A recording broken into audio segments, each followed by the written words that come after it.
temptation of Israel in the days of Hanukkah and the fury of persecution, behind the image of Zeus was the devil, the enemy.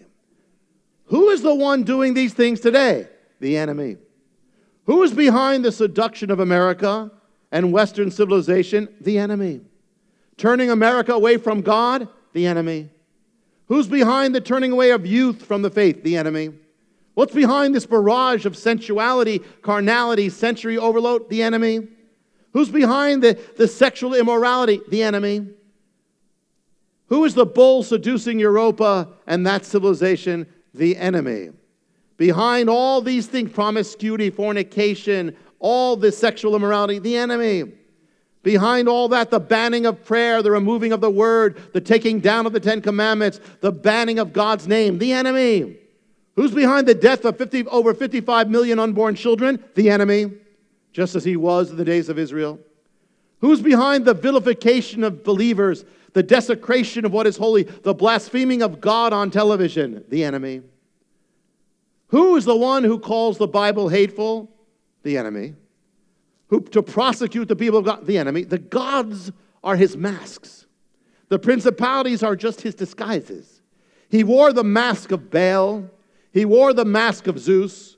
He wears the mask of tolerance, of pleasure, of new morality, of enlightenment, of political correctness, of the promise of freedom. But it's all him.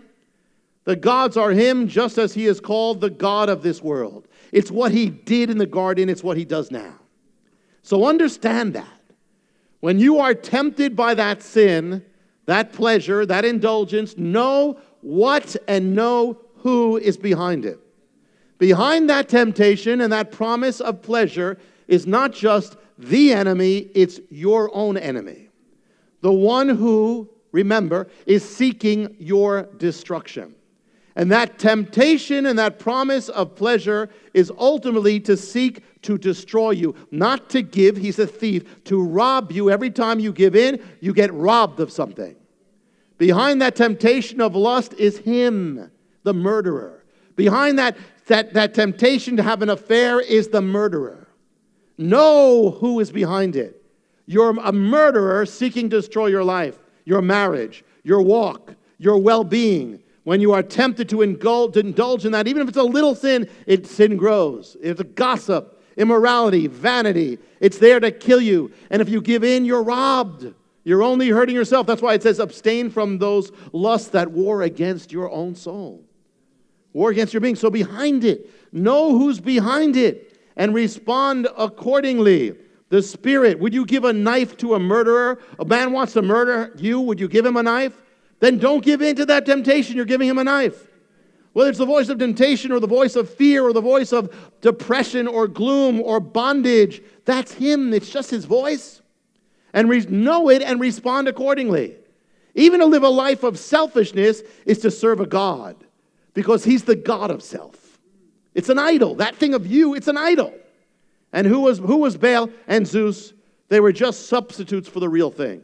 They were fallen imitations, perversions of God. Whatever that temptation is to sin, know that it's just a fallen, twisted imitation of the real thing, of the real joy that you would have if you turn down that temptation and turn to God.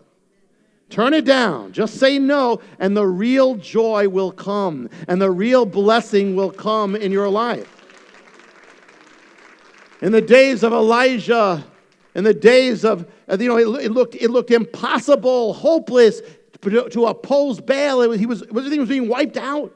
And the people of God were in hiding. In the days of the Maccabees looked the same thing. It looked like that Zeus, the image of Zeus, is going to wipe away God. But where is Baal today? Where is Zeus today? Nowhere. What does it tell you? These are just incarnations, disguises of the enemy. What does it tell you? The enemy is a loser in the end.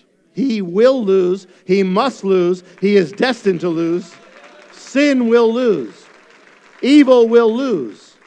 That evil, that bondage is destined to lose. That sin in your life is destined to lose if you go with God. So don't give up.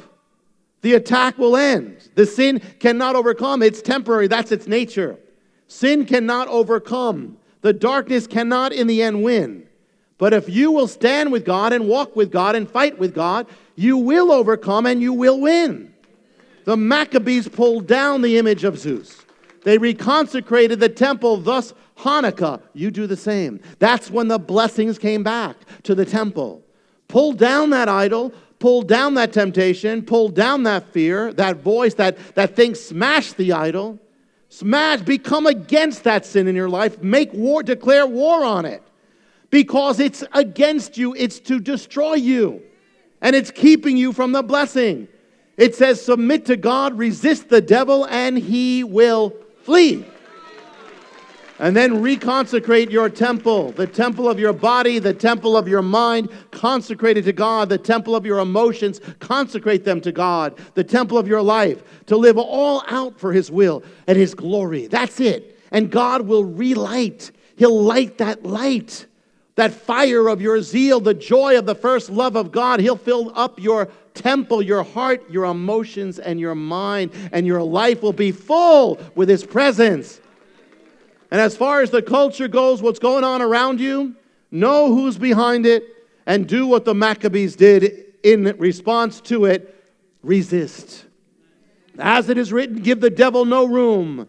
Give him nothing. Give him no agreement, no negotiation, no deals, no compromise, no fear, no ground, nothing. Fight the good fight. Do not bow your knee to that thing, to that sin, to that temptation, to that lie, to that falsehood. Do not bow to that political correctness. Do not bow down to Baal. Do not bow down to Zeus. Do not bow down to the devil. Bow down to the God of truth, the God of Abraham, Isaac, and Jacob, the God of your salvation, the God who gave his life for you because he loved you, Messiah. Worship him only, serve him only, live as his vessel. To hell with Baal, to hell with Zeus, to hell with the devil, but to heaven with God, to life with Messiah, and to victory with Yeshua. Happy Hanukkah.